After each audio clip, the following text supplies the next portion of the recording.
I've never shared this with anybody publicly. There's so many things happening in this conversation right now. 1,000 years from now, people are going to be looking at this podcast saying, so this was the breakthrough. If this was Sports Center, that would be like such a hot take. Skip Bayless would have no idea. Stephen A. Smith would have no idea what to say if you drop that down.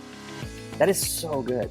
Yeah, this is my third bottle. So I misunderstood the instructions and the premise of the podcast interview. The joke I always say is like, how'd you learn so much? Got to drink a lot. The power of food and beverage to lubricate an environment. Resistance to change is hurting the church. I'm not in the camp that God has a penis or a vagina or a body at all. I'm in the camp that God is a universal spirit. This is the strangest podcast that I've been on. I don't even know what to do. I'm kind of geeked up about this wine. You've uncovered the mystery. You've exposed the formula. You've just duct taped together a number of things that aren't normally hanging out together, and I'm here for it. We're going to sit down at a table, we're going to have a glass of wine and some food, and we're going to talk about the beauty of Jesus. Thank you for the hospitality that this particular podcast provides folks like myself, and I know others, to be curious around their faith practices. I will never forget the first time I bought a bottle of wine by myself, which was yesterday. If you're familiar with drunk history, I thought it's like drunk theology. So By the way, drinking this Pinot Grigio at 3 o'clock in the afternoon is making me even more direct in my communication than I normally would be. Well, it is that time again for another episode of Cabernet and Pray. Today, I am joined by a very special guest, and we're going to go to the deep end of the pool. And so for some of you, you might need to pause this and do a Google search of some of the words we're about to throw at you. You might need to watch or listen to this a couple times, but this is going to be a great conversation. I am very excited to see where this goes. I only know the questions I'm asking. I don't even know where this is going to go yet, but I'm stoked to do this. Today's guest is a guy named Jonathan Foster. A little bit about him. He's a husband, a dad, a writer, and a former church planter. I love this sentence. Get ready for this. He exegetes culture from a mimetic theory and open and relational framework. Now, if that sentence like totally lost you, then listen in, because we're gonna get into what on earth is that talking about. He is the partner of one and the father of three. Welcome to the podcast, Jonathan. Hey, thank you so much, Jeremy. It's really good to be here. We're going to have fun. Yeah. And it'll be deep, but it won't be it's not crazy deep. not crazy deep. There you go. No. It'll be fine. It'll be fine. It's going to be appropriately deep. Appropriately deep, I think, is the way to say it. Yes. Excellent. Anything else we need to know about you that I didn't get to in my little bullet points? I mean, I think that pretty much covers it. I'm grinding out the work, trying to be a writer. That's the main thing. We talked about kids, and you talked about mimetic theory, open and relational. I like to hike. Okay. And I don't think I've ever turned down a dinner at a Mexican restaurant. Wow. Big Mexican food fan, huh? Sure. Yeah. Well, that's got to be hard, because you were telling me you used to live in Arizona. Now you're in Kansas City. I can't imagine that is an equal Mexican food experience there. It's not, but the trade-off is barbecue. So it's okay. But I do miss the Southwest Arizona. Well, I miss everything about it, but I do miss the Southwest food for sure. Yeah. When we lived in Oregon, I remember thinking this Mexican food is not the same. No, it's not the same. It's not the same. All right. Well, that sound means it's time to introduce what we're drinking today before we get into the deep end. I have a bottle that I was so excited to have an excuse to drink this. This is a 2019 Cave Spring Cabernet Franc. I actually tried this at a tasting one time. We were tasting a whole bunch of things, and I tasted this one, and it was one of those wines that just grabbed me, and I'm like, what on earth is that? This is actually from Canada, and wow. I do not think of Canada and Cabernet Franc. That's just not where my mind goes. But this is an incredible wine. I enjoyed a little bit of this last night. I had to, just in preparation for the show, not for fun. This was work strictly, but I was getting tons of raspberry notes immediately. But then I was also, as I was actually getting on the palate, was getting herbaceous notes of like green bell pepper, which was a super fun mix for me. And this one is just it's velvety, it's smooth, it's perfectly balanced. This is one of those wines that like doesn't need anything. It's just like it's all by itself. And so I'm super stoked to be drinking that. Jonathan, you had a little help from your wife, I think. What are you drinking today? That's right. Well, actually, she turned out to be not much of a help at all. She's not a big red wine person, but this is apparently Justin Cabernet Sauvignon in 2020. Who knew that 2020 was a good year? But apparently it is. And I know almost nothing about red wine. So when I taste this, I taste grapes. Yes. That's the one thing you're not allowed to say about wine. It's because it's made of grapes. So like that's the wine snob rule. You can't say grapes. You should have told me. My palate. It's more fun to tell you in the midst of the podcast, it's put you on the spot. Yeah, my palate is uneducated, but it's not bad. It's really not bad. And I could see pairing that with a nice steak. There you go. And now I'm thinking about dinner. So yeah. Yeah, I always tell people you can make wine very complicated, but at the end of the day, there are wines you like and wines you don't like. And it's really not more complicated than that. And so it's kind of like theology. Yeah. I guess that's, well, we can make it really complicated. At the end of the day, there's theologies that we like. There's theologies that we don't like. That is true. And we're going to get into some theologies that I like today. So yeah, me too. Now, you and I recently just met through a mutual friend. But as I was preparing for this episode, I'm realizing you and I have a lot in common. And part of the overlap here is you were previously a pastor. You stepped away from that role. And from the little I know of this, it sounds like there was some tension with your denomination over that. I can relate a bit. Let's go into what was that journey like for you? Tell us a little bit about part of that season of your life.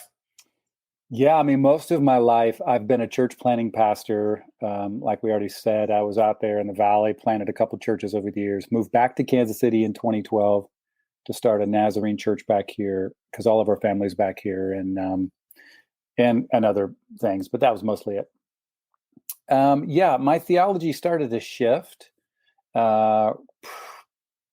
in 2012, 2013, especially. I was reading, and then 2015, we went through some really significant loss, which just acted like basically high octane fuel to my disassembling and reassembling of my faith. I wasn't necessarily mad at God, although I do think I know some people thought that because they told me that. I was never really mad at God. I was just trying to find a more spacious place to entertain all the antagonism and all the questions that come along with really intense loss, as well as other things we all deal with. And so, long story short, I really started changing my posture towards humanity in general, which means I was no longer comfortable with scapegoating the LGBTQ plus human being.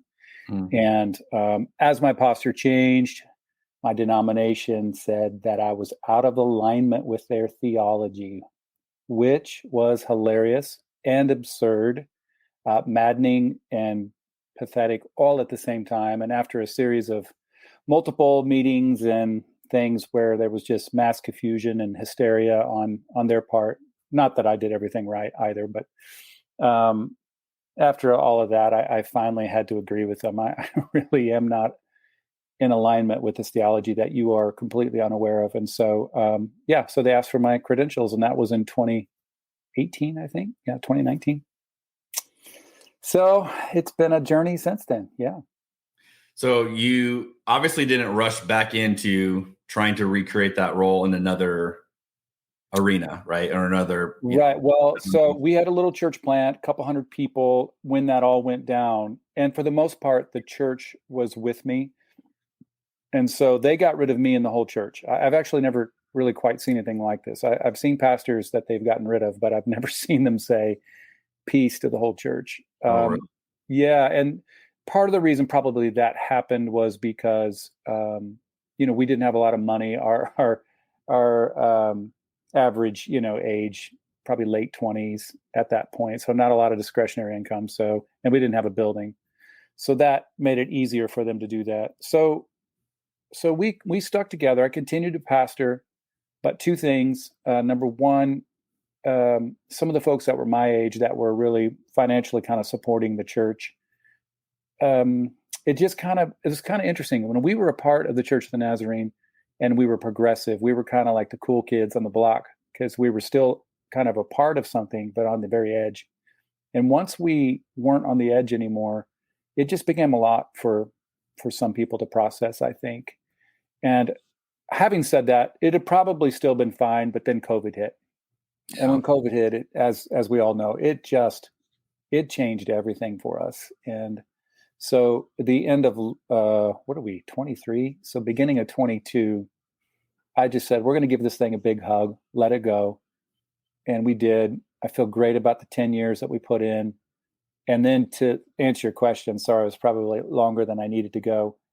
Yeah, since then, I have not felt compelled to step back in and to either start something or to pastor. I've entertained the idea a couple of times out of necessity of like, oh, geez, I would like to get a paycheck sometime in the rest of my life.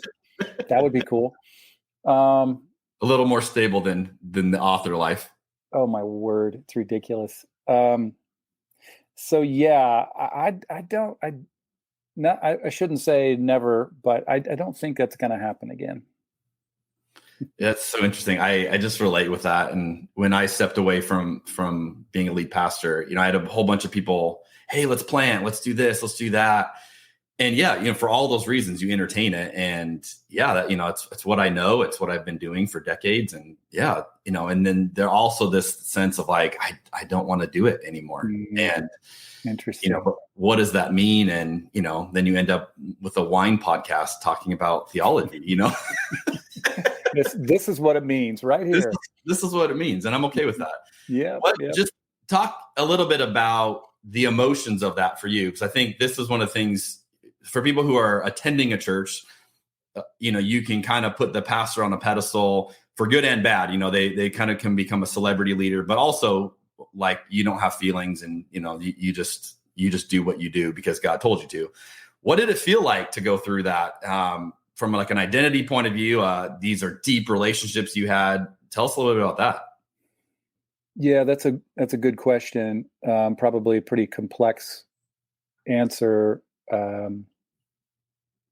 I think part of it might have been slightly easier because I'm a little bit older than you, I would assume. And so had been through 2 or 3 church plants and transitions. So some of that kind of felt similar. But then there was other parts of it that were brand new. To actually get voted off of the tribe officially and to then watch and to feel and to experience so many people from around the country self-select out of relationship, including people from my own family. That was super challenging. And to do it with our boys and my wife. So I think identity is a really good word. And I've just kind of tried to roll with it. I've tried to, as I do with everything, I try to give myself space and grace to feel it and to name it, but to not let it define me. These emotions and these tensions and these things, they get to come along for the ride, but they don't get to drive the car. They can come in the car, but they don't get to pick the music. They're there. And I try not to shame them. And I probably did that more when I was younger. I try not to like dominate them, because what happens in a lot of different instances is when you do that, you tend to over-validate these things and like you give the thing more power than it really has. So it's been very hard, very difficult, but also at the same time, I'm like super proud, if it's okay to say this. Too late, I already started. I'm super proud to have been scapegoated by the powers that be over, trying to stand up for marginalized people. So it's complicated, but we're making it work. Now, there's a question I got asked a lot, and this question caught me by surprise. I'm curious if you've been asked it too. Did you have a lot of people ask from like a concern level if you were okay with Jesus in the midst of all this. Yeah, it cracks me up. How is your heart? Before we do anything, I'm like, what are you talking about, man? My heart is great. I am so excited about the things that I'm, the way my theology was shifting and expanding, and the way that love was actually now for me making sense and being really inclusive. So yeah, I've heard all of that quite a bit, and it's pretty frustrating, isn't it? Well, I think it shows the limited imagination we often have with what church can be, what following God looks like, what the kingdom looks like, right? Like it's this thing, and the moment you step out of that thing, the way we all understand it, a lot of people they don't know, they don't have a box to put that in. Right. And to be fair, a lot of these people signed up for, let's see, I want to say this respectfully. A lot of us sign up to go to church for a lot of different reasons we're not even aware of. There's all these desires that are going on all the time. And I'm pretty convinced at this point that one of the things that's going on with American Christianity is we're signing up to be a part of a place that helps us make meaning out of the absurdity of life. And we really, no one says this, but we really, really want the pastor to kind of have it together and to have most of the answers and to be, pretty certain about what he or she thinks. Most of the time it's a he. And so when that person doesn't, it really begins to freak them out. And I experienced a lot of that. There's a lot of projection and transference going on. And also, to be fair, a whole nother subject, there's probably a lot of reverse projection and transference going on. But, and so people, they just kind of don't know how to process it all when a religious leader changes his or her mind. That's just, we're all to blame for that. We've all created this environment where, for whatever reason, you can only change your mind to a certain degree, and then it's done with. But yeah, I totally relate to that, and it's part of the work that I do is now trying to help people in so many words. Like, hey, it's not only okay to change your mind; it's an inevitability because this relational context we live in, everything's kind of in flux. Oh, that's so good. So describe that for us then. How have you changed your mind over the last 10 years as you look back over all of this? A version of you 10 years ago to the version we're talking to today. What's different? Yeah, well, that's a lot. I'll try to pare it down, and I'll just go with the first thing that comes to my mind. And that is, I really decided that I wanted to be, and I'll say it this way, I don't know anything for sure. I don't even know for sure if there's a God. I think there is. By faith, I think that there is. And if there's a God, I think that God is love.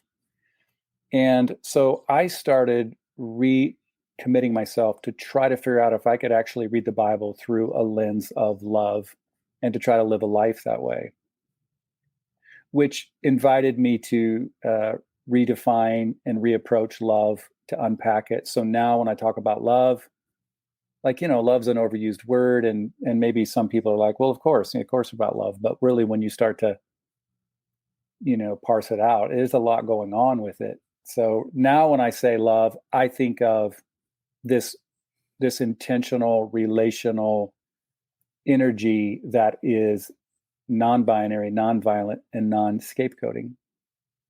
And all 5 or 6 of those things I just mentioned all have, there's a lot of reading and thinking through and staring at the ceiling and banging my head at the wall to try to intentionally say all those things. So I think that I'd like to think that I'm committed to love, and it's caused me to, have to redefine and reapproach this. And I've had to change a lot because of it. There's a whole bunch of other stuff, but I guess I'll go with that. That's a good umbrella. Yeah, I think so. I think if you're going to go through the struggle of, and the honor of trying to figure something out, that's a pretty good concept to have to struggle under. So you did your dissertation in mimetic theory, which is going to be a phrase a lot of the people listening and watching are going to go, huh? I've read on this, but to be totally transparent, I would say I still don't feel like I understand it well. I understand like maybe this much. Can you give us a 101 level explanation? What is mimetic theory? Yes, I'd be happy to. It's a lot of stuff, so I'll have to leave some stuff out to keep it 101, but that probably goes without saying. Mimetic theory comes from a guy by the name of René Girard. He's a French. He was something of a polymath. He didn't really fit into any one category. He was kind of a theologian, but he was really a literary critic. He was really a post-structuralist philosopher, sociologist, anthropologist. And so he kind of began to look at some different civilizations, and he began to glean some stuff from our most interesting novelists like Shakespeare and Proust and Camus and others. And then he began finding some common denominators between all of that and Hebrew scriptures. So it's super fascinating. When he started this, he wasn't a Christian, but by the end, he decided that what he had learned had revealed enough to him that he felt like he became a devout Catholic. So that's the quick backstory where it comes from. The 101 with mimetic theory is, now if anyone's listening and they know about mimesis, they'll be scandalized by my brief foray into it. But you asked, so I'll try to do. So what I often do is I often break it down into 5 parts. And so it's not linear, but I'll say it in a linear way so that you can kind of, people can kind of get a handle on it. But it has to do with our desires and how first of all, our desires. So our desires are what's called mediated or influenced, initiated. Our desires are always initiated by the desires of others. No one lives in a vacuum. So, what you want influences me and what I want influences you. And so we begin to go for some of the same things. And as we do, we're imitating each other. So the second piece is imitation. And there's a sense of copying one another. So desire leads to imitation, leads to the third part, which is conflict. For Girard, conflict always arises out of this constant back and forth imitation. We both want the same thing. And then the fourth piece is the thing that Girard is probably most famous for, and that is the idea of scapegoating. Obviously, the word isn't original with him, but he does as much work on scapegoating as anybody. And what he discovers after he studies anthropology and ancient civilizations and human psychology and the novelists and the Hebrew scriptures is what he discovers is that we have created a scapegoating mechanism, and that society is ordered upon a scapegoating mechanism. We're always devising systems that leave somebody out. And we do this to process all of our own desires that we can't handle in the first place. And there's a whole bunch of other reasons we could get into that if you wanted. And so it's this desire that leads to imitation, that leads to conflict, which leads to the resolution of the conflict, which is scapegoating. So that at the edge of chaos, we all, I'm fighting with you, let's say, and you're fighting with me. And then we decide at the last second before we go to blows, although sometimes we do go to blows, but we decide at the last second to turn and point our finger at someone else, and we scapegoat them, which is more than just blaming. It is it's a kind of I often say a psycho-spiritual move where we offload all of our garbage onto the backs of other people. And so then we lynch them, we throw them into the oven, we push them into the volcano, we crucify them on a tree, we don't sit with them at the lunchroom table, we write bad stuff about them on Facebook, that it's endless.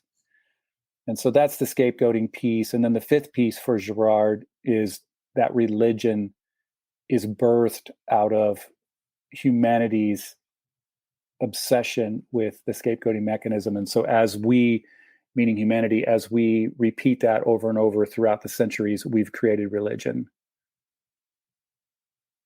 That's a lot, I know. But that's a really fast overview. My dissertation's I called it Theology of Consent. And so that's what the book is called. And the subtitle is Mimetic Theory in an Open and Relational Universe. If people want to read more about it, I would encourage them to do so. And it's been super helpful for me, and been helpful for a lot of people actually at this point. And I will stop it there because I know that's a lot. No, that's good. The scapegoating piece is the part that I haven't fully ever been able to connect, because I understand the desire part. The scapegoat always kind of seemed like a little bit out of left field. Like how, that's where mentally I would get stuck of like, how is the scapegoat the answer to these desires? But you're saying basically when we don't deal with the desires, that's kind of the natural, well, then I have to put it on this other person who I'm in competition with. Yes, it could be that way. And so a lot of times I skipped over one piece. A lot of times I'll talk about it in terms of, sorry if it's getting dark and light here. There's a lot of clouds coming by, but hopefully you can still see me. I do my best work when it's, shadowy and gray. Anyhow, like if it's black, it's like super bright. That doesn't work theologically. It needs to be darker. This mimetic theory is born out of, there's always two things to keep in mind. And one is that we live in a relational context, which I already kind of mentioned. And the other thing is that what seems to be true about humanity, like a shared common denominator with all of us, is that we all have this sense of what the philosophers would call lack, like a gap. Like there's maybe in religious Christian language, we would call it like a falling shortness kind of a thing. Like we don't quite measure up.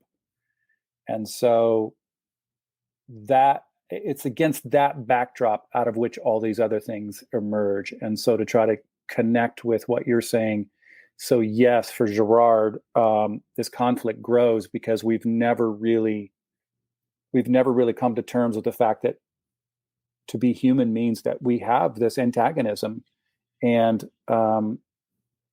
so we look at others and we think they don't have the antagonism. So that's why we want to be like them. We're trying to emulate them because we assume that they have it all put together. And if we can just be like him, then like that other person or her, whomever, then we can, it'll make us complete and whole. But of course that never really happens. And so that agitation builds and builds. And so because of that, we don't know what to do with it. So Girard posits that then ultimately we make this offload, this move of projecting it onto others. And the really interesting thing is that it works. Like, but it never lasts. It works for a little while, So a community can come into a sense of resolution by, scapegoating a group of people or, the outcast. And there's real power in doing that because the community is in unison. Girard calls it unanimity minus one, because there's always one that's left out. So there's real power in that. And then there's resolution and there's a sense of peace. But then, of course, the antagonism is never really dealt with. It crops back up, and then the whole sequence, the whole thing is sequenced again, and it starts over. But it's in an attempt, according to Girard, it's an attempt to assuage our deep-seated antagonism. I don't know if that helped, but that's the idea. Yeah, I think the angle of it that is so fascinating to me is giving the explanation behind why do I want the things I want. And I think it's a very American idea to say, I want them because that's how I'm wired. And that's, that has intrinsic value. And then, so the very premise that, no, you want them because your neighbor wants them is like that, I think is the piece I always have loved about it. It's like, no, I don't, I'm above that. It's like, no, you're not. Like we're deeply shaped by the people around us. And that's why I think it's so fascinating. Okay. Since I've got you on the podcast, I'm going to have you explain a quote to me that I have stared at for many years. I read Rene Girard's book, I See Satan Fall Like Lightning, which is, I think, one of the big ones. Yep. There's a quote in that book that has always stood out to me. And it's one of those, like, again, I'm not sure I fully understand it, but this sounds pretty deep and pretty cool. And so I'm going to get your take on it. Here's what he says. The resurrection empowers Peter and Paul, as well as all believers after them, to understand that all imprisonment in sacred violence is violence done to Christ. Humankind, this is the line that's amazing. Humankind is never the victim of God. God is always the victim of humankind. Mm-hmm. I remember reading that for the first time and I was like, whoa. Because for a lot of people, they would say, no, God is this angry dad or angry Zeus-like figure, and wrath and this and that, and you don't play by his rules, and you are going to be the victim. And Gerard is literally submitting the exact opposite. It's like, no, we are not the victim of God. God's the victim of us, which is fascinating. Obviously looks a lot like Jesus. Where do you go with that? I think you have you're interpreting it well, I think. And I think that's a very Girardian way to look at it. Yeah, I got into Girard and into scapegoating mimetic theory because I was trying to come up with reasonably intelligent answers as to why Jesus had to die in the first place. And maybe similar to you, I don't know, but I grew up with a pretty traditional American evangelical understanding, which is, well, Jesus had to die because, God needed a sacrifice in order to offer forgiveness. And there became a point in my life 8.5 years ago where it just no longer worked for me. It just didn't make sense. I had 3 kids, and there was never a time in the life of my kids when one of them made a mistake and came to me, and I said, well, hold on a second. I got to go beat one of the other kids before I can kind of get in the mood to, that was so far from my mind. It was so far. It was like the complete opposite. I loved that whole interaction with my kids, and of course there were consequences and things like that, but I never once even hesitated. Most of the time I even just would laugh because I was so eager to forgive them. And that, becoming a dad just really changed me, because then you think, well, if a relatively decent earthly parent is like that, how much more would our heavenly parent be like that? And I think it speaks to love. So I was introduced to Girard when I was really trying to figure out, well, wait a minute, why did Jesus have to die? I'm a little embarrassed to say that I was in my 40s and pastoring before I really, wrestled with that. But whatever, that is what it is. And so finally, after I got a pretty good handle on what Girard was saying, I finally realized, oh, Jesus had to die because we killed him. It's just what we do. He didn't have to die to get God to love us God in the section we call the Old Testament was already forgiving, and Jesus was forgiving before he was even brutally tortured and murdered. So it wasn't because of that. It was because I think that because we've ordered our systems upon scapegoating violence, and Jesus identified with he didn't identify with the powers, and so we had to project our issues onto him. And Girard is, I think, spot on there. And when he's saying, yeah, God doesn't need any of us to be victims. I call that in my dissertation the myth of redemptive sacrifice. I'm borrowing a little bit from Walter Wink, who talks about the myth of redemptive violence, and I just changed that word to sacrifice because I think it makes it a bit more specific. But I don't think God operates that way. I think we do. I think we operate by the myth of redemptive sacrifice. But I don't think God does. I think it's possible that God might be love. And if God is love, love doesn't need sacrifice and would not force. Love actually, I don't think actually love can force. Because if you could force, it wouldn't even be love. And so Girard gives me an intelligent way to try to process all of that. And I'm super, super thankful for that. So you really, you see that through atonement theory lens. Yeah, I do. And so when I think of atonement now, atonement's another word. I mentioned love earlier, like how I had to disassemble and reassemble it. I've done that with all the words, and some of them I've just tried to kind of throw away, basically. Atonement now, when I think of atonement, I just think of at one meant, and that God has always been at one with us, that God has never been separate from us, that, the Christian story, well, No, the American West religious story that we call Christianity is basically that, we sinned, or more specifically, Adam and Eve, really specifically, Eve sinned and started this whole, break between us and God. And I think that's so incorrect and wrong and misguided. And it sets us off into 1,000 other errors.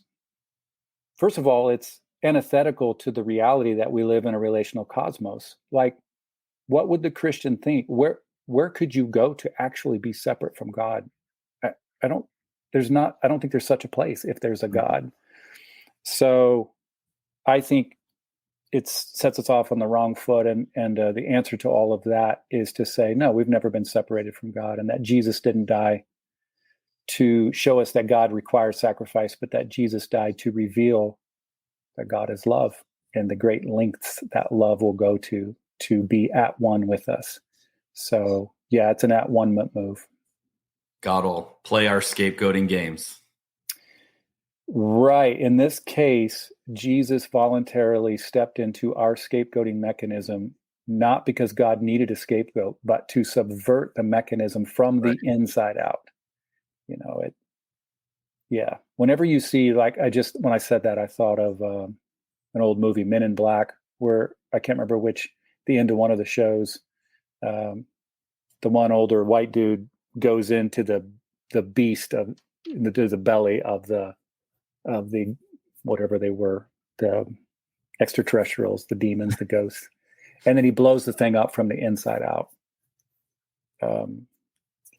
That's pretty much the move that Jesus made, went into the inside. And what was fascinating to me, and we could talk a whole bunch about this, but we would get off track, is what I discovered a few years ago was that this was essentially, give or take, I'm loosely paraphrasing here, but this was essentially the take that the Eastern Orthodox Church has made all along. They never went to the penal substitutionary atonement, violent blood sacrifice. Oh, really? Yeah, the Eastern Orthodox has always been an at-one-ment, so to speak, using our words. And so I was just shocked to find that out, because obviously if you grow up, as we all grew up, you would, you're told that that's the gospel. It is not the gospel. It's our version of, it's our very violently influenced, colored version of what the gospel might be. But I think respectfully, I would submit that we are totally wrong in that it's sense. Garbage. Yeah. Yeah. You realize, and you talked about becoming a dad, opened your eyes to that. 100%. I have these moments as a dad where I'm like, okay, I think I'm a pretty good dad. I'm not the best. I try to be really good. Yeah.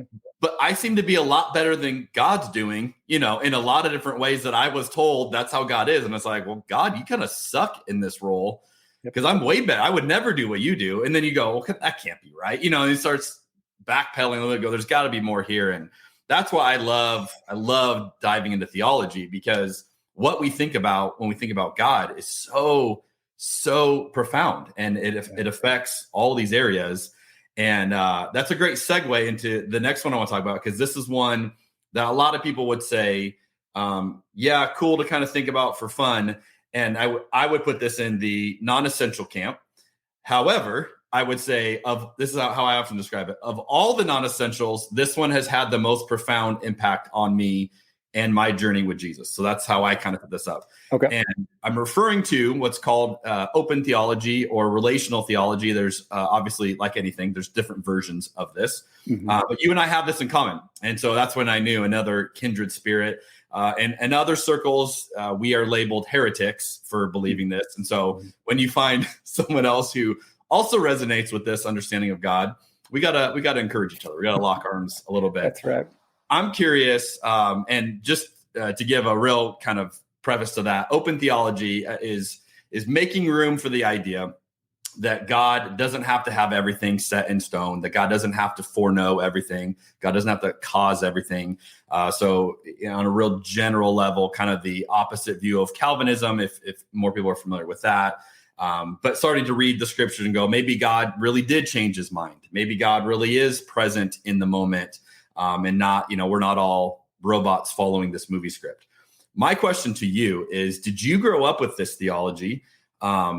And if you did, I'd love to hear about that. Or if not, how did you get there? Because this was like a whole journey for me. And I'm curious how other people get to this place. So what led you to this road? Well, I should have grown up with it. My background is Wesleyan. And so John Wesley gives you a foundation to go in this direction. Unfortunately, so much of American Christianity just kind of starts to look like each other, desires and imitation and conflict and scapegoating.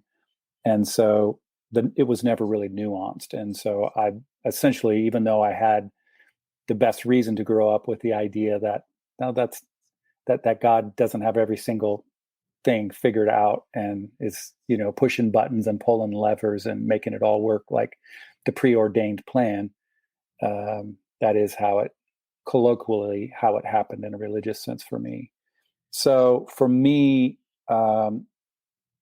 again, I referenced I really started thinking differently in 2015, and I think one of the things we talked about that you're going to ask, we'll get to that in a moment. But so when I did the first thing, I wound up.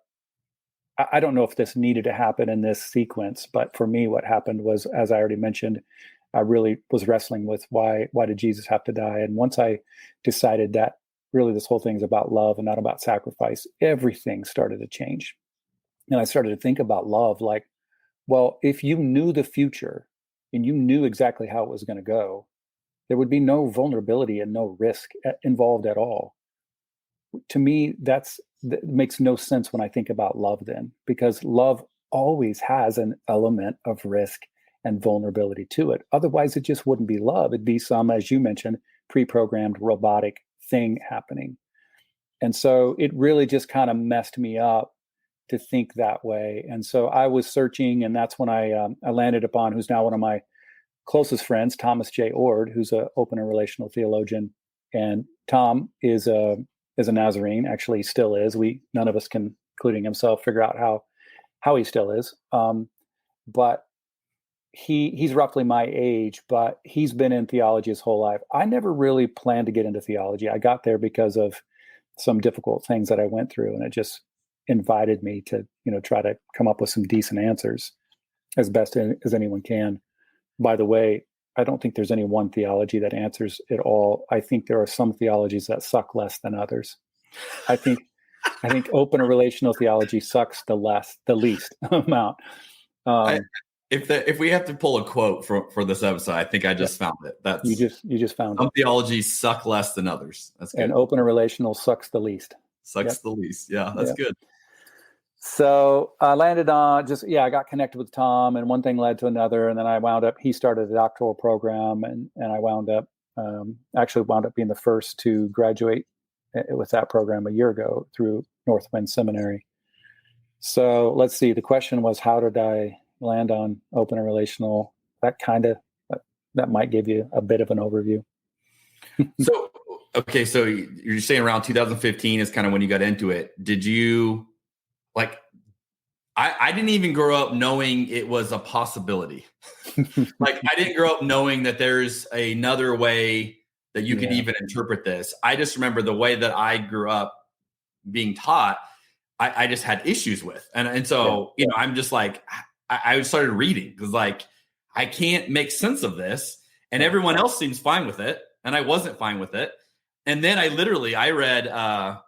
read a book. It was called Divine Foreknowledge, 4 Views. It's one of those kind of like entry-level academic books, and they get, a person in each camp. They all get to argue with each other, and you as the reader get to see, okay, which of the 4 views do you resonate with the most? And Greg Boyd was the open, theology chapter. And I read this chapter and I'm like, I'd never heard of this stuff. And again, I'm a second generation preacher. I'm not new to the Christianity thing. I just grew up in a space where we never talked about God like this. And it was like this season of coming to life. And then Greg, became a mentor of mine and has become a great friend. Cool. But I had to have someone literally hold my hand and here you go, come on in. I just am curious, how do other people find this stuff? Because in my circles of Christianity, it's not talked about. No, it's not. It's so foreign that a lot of people can't even express such a thing. First of all, I'm actually editing a book right now, and Greg's one of the authors. There's several, and we have a handful of Christians and a handful of Muslims talking about open and relational theology. And it's so much fun to be editing this, because I shouldn't have been surprised, but what I realized in the last couple of years is Muslim folks are dealing with all the same stuff we are. It's the exact same story of fear and rules and, the fight against love and grace. You just interchange it, you exchange it with Muslim nomenclature and words and language. It's hilarious, but it's the same story. But anyhow, yeah, Greg he's a gateway author for a lot of open theists. I will, when you were saying that, I do remember growing up hearing people say that I respected when bad things happened. I did hear people say, not always from the stage or the pulpit or the platform, whatever he called it, but behind closed doors, that, well, God didn't want it. God wouldn't have wanted this. And so that kind of like a little time released capsule was in my heart and mind. And so when I began to go through some really difficult things, and we've been through a ton of stuff now, I think that just kind of blossomed and opened up and carved out just enough space for me to reject the idea that God would need pain or suffering or evil, or that God would author it. I think it's absolutely crazy that we think this, but then again, I think American religion is pretty much absolutely crazy. So it makes sense. So I do think that helped me. And then, yeah, I was just in a place where I was really it didn't really matter what the answers were. I was going to find a better answer, even if I had never heard of it. And it sounds like in some ways you too. Yeah. And I remember I got a chance to go to lunch with Tom Ord and talk about his God Can't book. And I remember I had read the book, and then I think we went to lunch afterward, and I had a chance to kind of like, okay, help me process, because I would think that's more process theology, which is kind of another vein of open and relational theology, which I'm not as much in that camp. But I've always been very intrigued by the premise that because God is non-coercive, that there are things God cannot do, and that's the premise of understanding grief. So I want to table that and come back to it as we get to the next question, because I'm really fascinated how you're going to make sense of that. So I think this is a good time, before we go to a real personal note, let's have a drink break. Let's do it.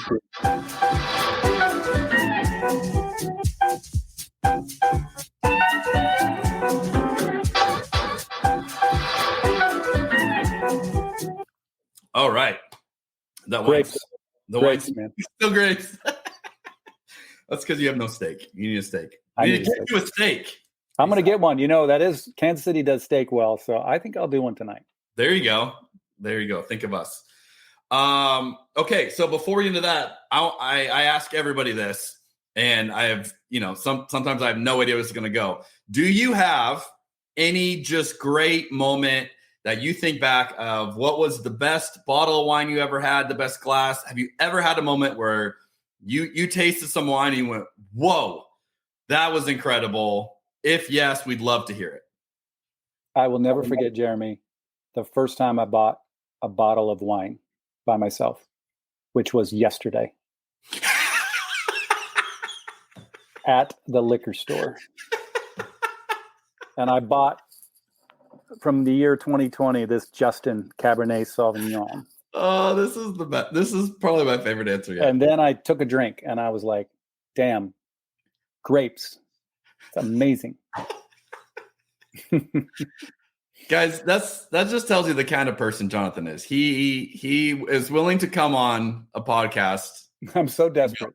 I will buy my first bottle of wine to go and do this. You could have said we're doing marijuana and theology, and I would have been trying to figure out where the You've been rolling the doobie over there. Let's do it.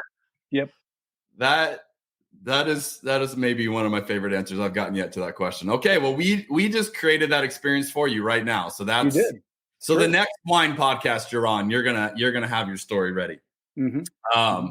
That's great. Okay. So I've been saving the real meat and potatoes here. This is just getting you warmed up. You have a new book coming out about grief, and I want to hear all about it, and I want to push this hard for you because I think this is going to be an incredible resource. You've been alluding to this a little bit. So again, I would love to hear you dive into what is this book about. This is going to connect with how you keep referencing 2015. Tell us a little bit about what is this book that you're releasing? Yeah, well, thanks for asking. And just heads up, a little warning for listeners. It's I love to talk about it, but I hate to talk about it because it kind of sucks the air out of the room. But New Year's Day 2015, our oldest daughter was killed in a car wreck. Our oldest kid and only child. So, and we've our whole life for whatever reason, my family has just experienced a lot of death and a lot of loss. So we've already have been working through quite a bit of stuff, but there was nothing obviously as intense as that was. And so that just set me on a whole journey of basically all bets are off here. I got to try to figure out the best way to process all of this. Fortunately, I think if I'd have been a little bit younger, I know if I'd been younger, because I kind of did this with other tragedies in my life, I kind of took them like, oh, it's just going to make me stronger and better, and I'm going to figure it out. And it's a real kind of American, nauseating, masculine way of approaching it. And so by the time this thing had happened, that was not my response at all. It was much more honest and humble, and very much like, okay, all right, I get it. This hasn't anything to do with me, like being a better person necessarily, or God needed this to happen in order for me to have this great preaching ministry or church or any of those nauseating things.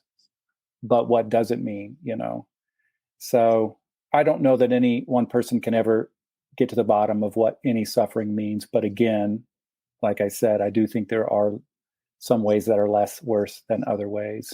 And mimetic theory and open and relational theology has helped me with all of that. And really everything I've done since New Year's Day 2015, it's 8 years and 3/4 of a year now.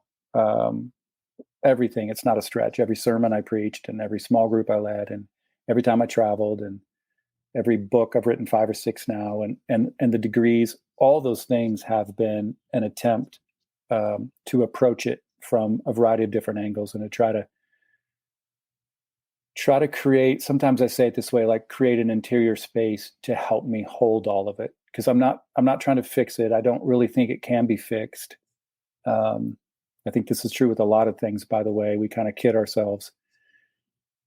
So I'm trying to carve out interior space to be able to hold all the antagonism. And so all these different things have helped. All the stuff I just mentioned, plus a lot of hiking and a lot of, again, staring at the ceiling late at night, early in the morning. And I've written about grief specifically a little bit early on. And then, like I said, indirectly, it's fueled and colored everything I've done. But when the dissertation was over a year ago, which again, that whole thing, like if you'd have told me 10, 15 years ago that I was going to get a doctorate, I mean, my wife and I both would have just laughed at you. That's just not, it's just not what I was interested in doing. But all of that's been an attempt, again, to try to form some language and try to process this stuff.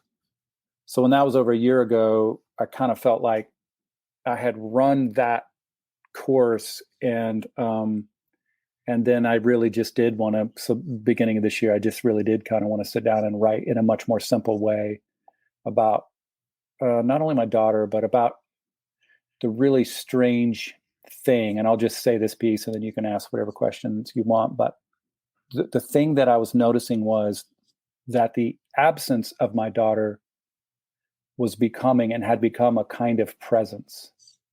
So the absence was a presence. It was this formless space that was forming me. There's like no energy. The energy is gone because she's gone. But yet that lack of energy was energizing me in so many ways.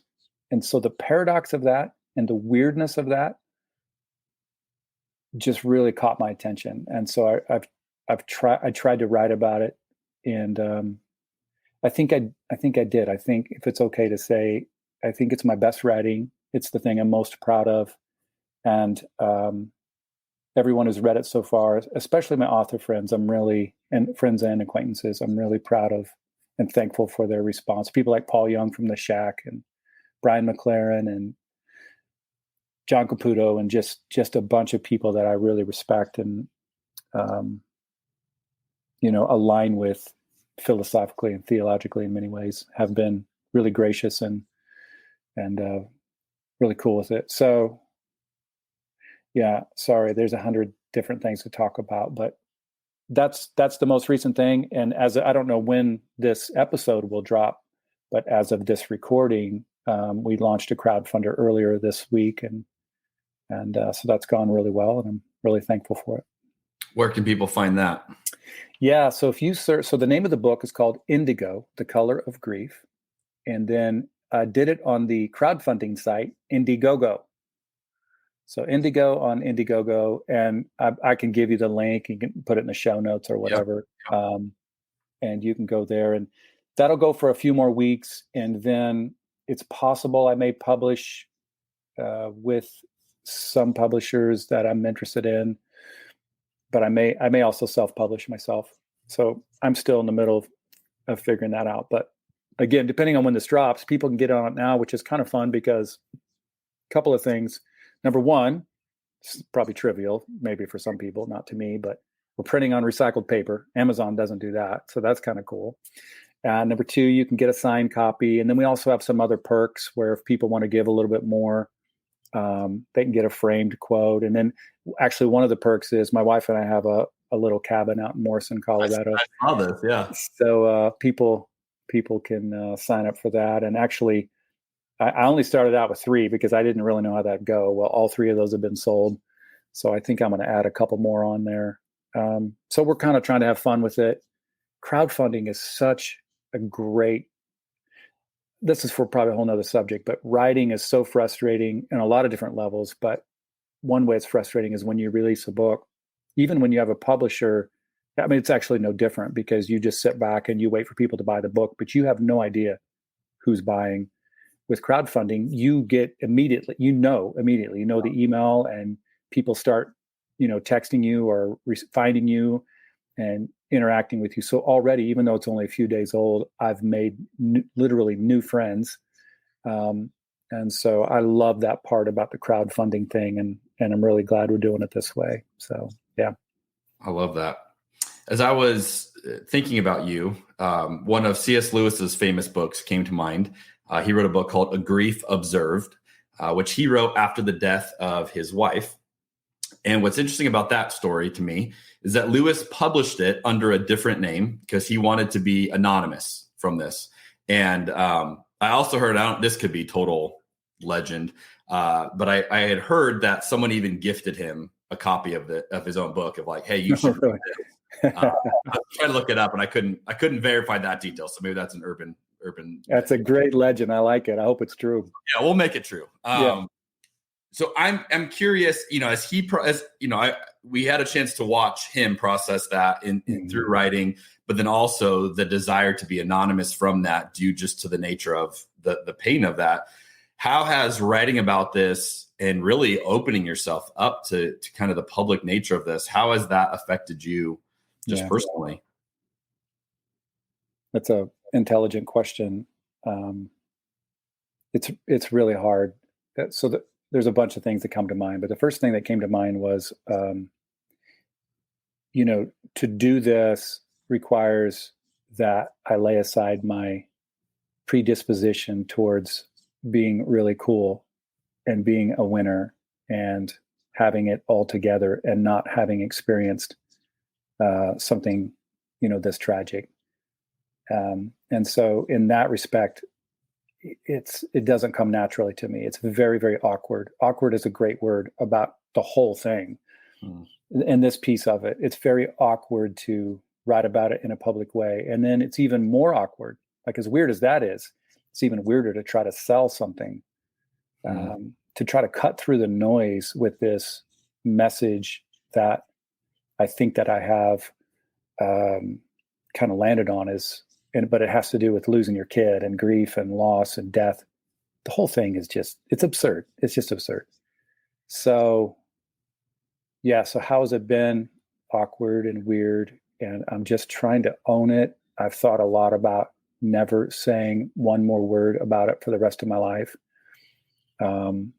But I just don't, I think neither my wife nor myself have thought that it's probably in my best interests or in the world's best interest.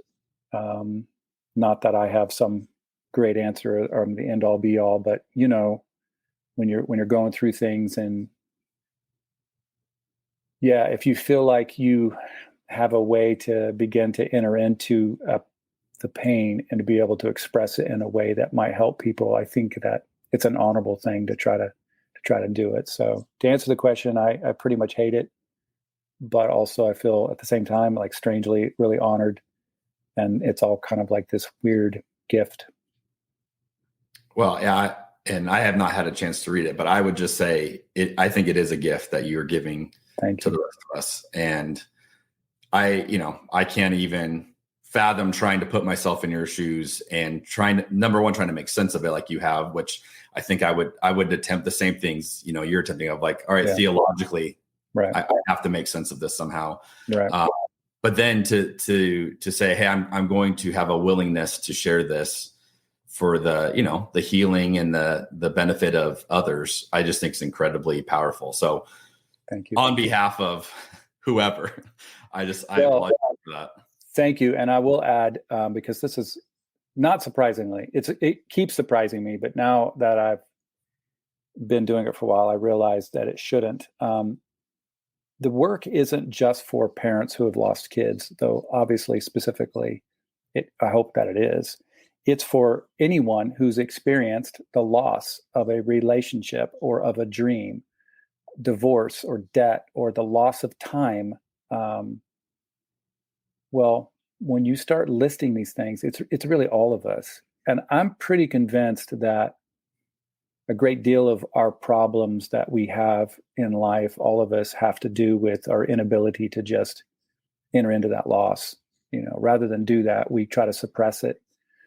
And actually we do suppress it, but the real problem is then those things turn into repression. So repression is something you can't really control. Suppression, you kind of can, depending on your psychoanalytic bent on these things.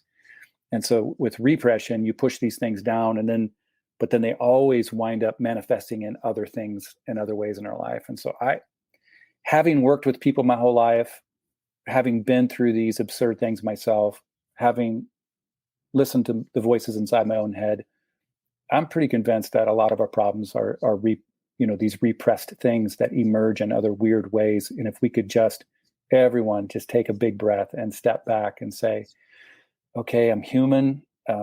Death is the ultimate human move of finitude, but God is still with me.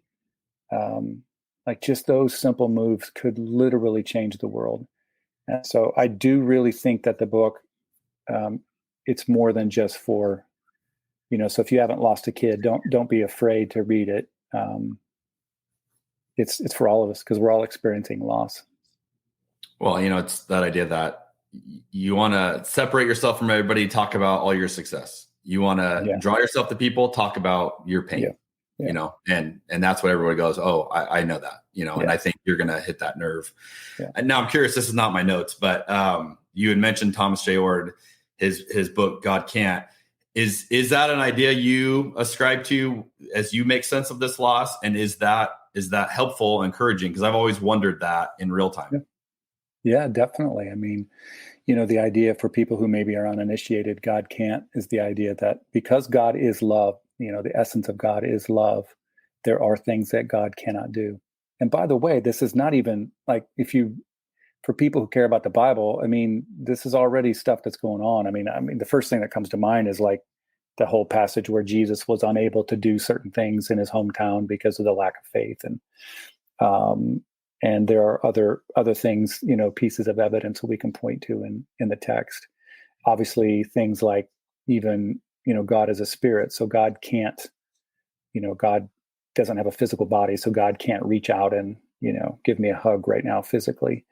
So it sounds kind of preposterous, but then when you logically lean into it, you realize, oh no, I already kind of think these ways. And then when you go deeper in unpacking love, yeah, for me, in open and relational thinking, usually there's a division between the folks who think that God can do everything but chooses not to, which I think is at least maybe a step in the right direction. Ultimately, it breaks down for me, and at least currently in this season of my life, I'm of the mindset that no, there's that love can't do some things, and if it could, then it wouldn't be love. That's good. So right after you buy Indigo, The Color of Grief, you should probably buy God Can't by Thomas J. Ord. There we go. We're going to give you a whole bunch of books. Actually, you probably should buy Tom's book first. Fine. No, we're going to buy your book first. Okay. All right. Let's do a couple rapid fire questions to wrap this up. What do you see as some of the main issues facing Christianity today? Oh, geez. There's a lot of problems facing Christianity. Pick a few that suck the most then. That's right. Well, in keeping in theme with what we've already been talking about, I think theologically our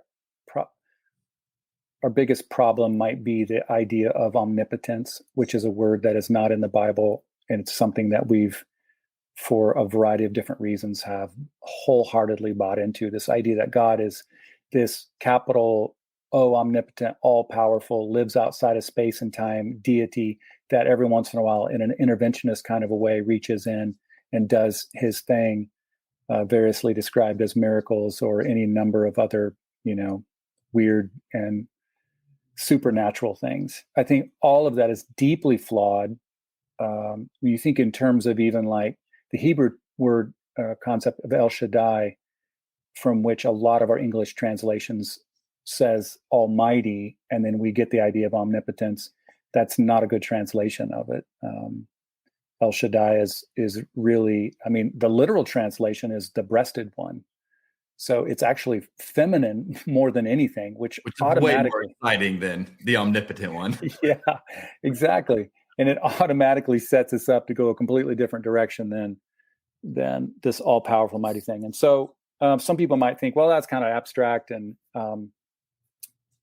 maybe it is, but what I have discovered, what I've decided is that, when you have a God that is this all-powerful top of the hierarchy, does whatever he wants and controls everything, your religious system always winds up emulating that. And that is what we've basically had. We keep setting people up.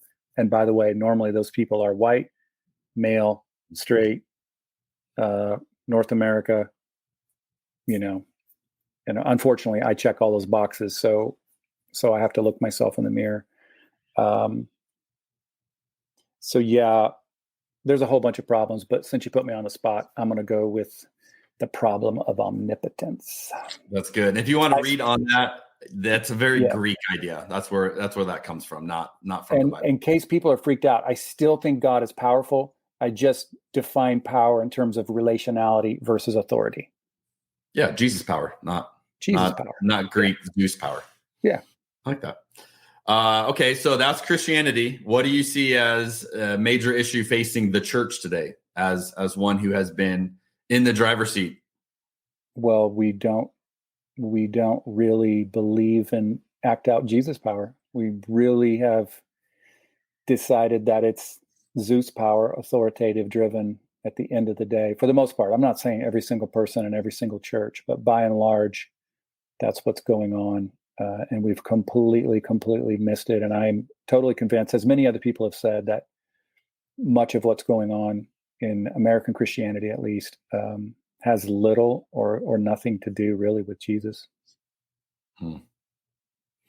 Amen to that. What's the problem that you're trying to solve? The Jesus power, Zeus power problem. These are all flowing together, aren't they? Omnipotence. To change people's minds?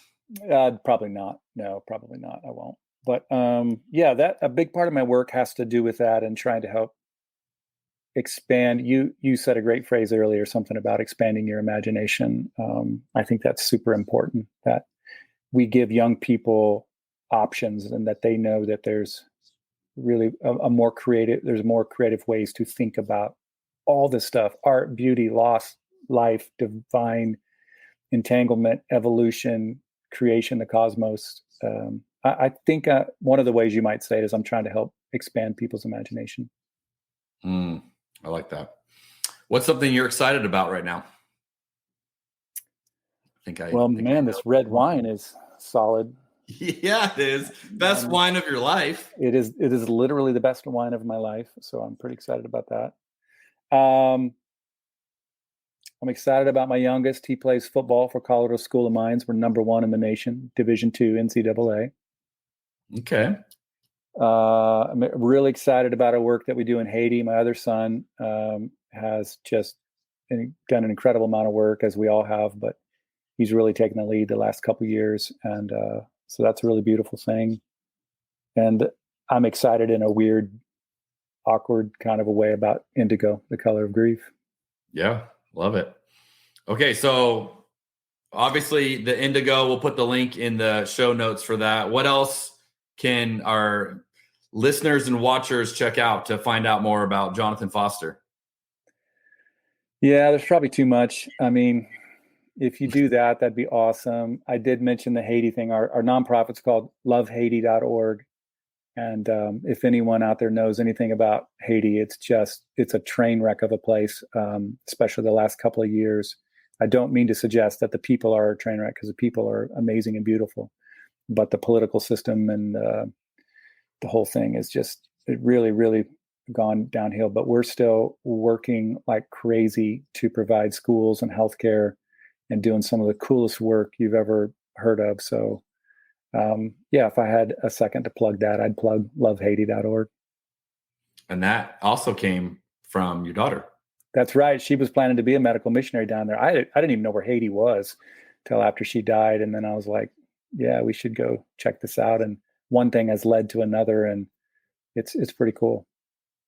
Well, I think it is so cool, as I have gotten to, see a little bit of your journey, how you have taken, the very worst parts of life and the most difficult things that, we can imagine going through, and have just submitted that to Jesus and in the posture in which you're trying to make sense of it, but then ultimately in using that to be a blessing to others. I really admire that. Very grateful for that. We're going to be lifelong buddies now. So, that's cool. That's good to know. Together, and we need to have some really nice wine in person one day. That's my commitment. Well, yeah. I mean, I come out there definitely in the winter. We'll come out, and so yeah, we'll have to hook up. I bet we have a bunch of mutual friends we may not even know about. So that's cool. Well, the next bottle is on me, Jonathan. Okay. Hey, thank you so much for taking the time out of your day. Love what you are doing. And to anyone watching and listening, please go and support this. This is great work. So thank you to Jonathan. Thank you to those of you who are a part of this podcast with us. We will see you guys next time. Thanks for joining us for Cabernet and Pray. We'd love to hear what you thought of today's episode or what you'd like to see more of in the future. You can email us at cheers@communionwineco.com. And if you like this episode, please consider leaving us a 5-star review wherever you listen to podcasts. You can also find us online at communionwineco.com.